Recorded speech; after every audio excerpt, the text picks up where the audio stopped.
Welcome to Let Me Fix This. Enjoy the video. You start by reproducing the crash to capture consistent artifacts.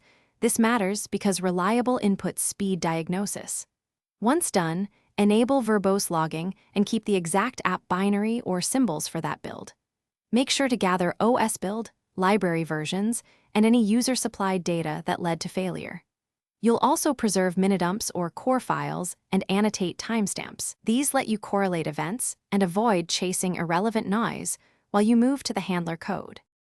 You now instrument the crash report handler itself so it can't hang or corrupt state, add a short watchdog timeout, and make heavy work asynchronous.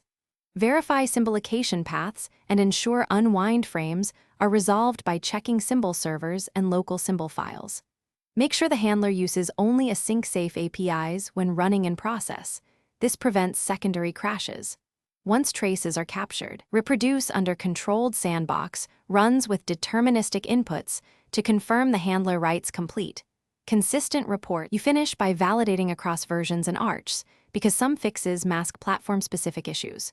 Once validated, deploy the update staged or behind a feature flag to limit blast radius and monitor error rates. Make sure the uploader retries and handles network failures gracefully.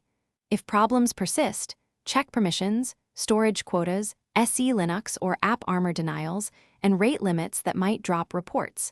These are common non-code causes. If needed, roll back the change and gather additional traces.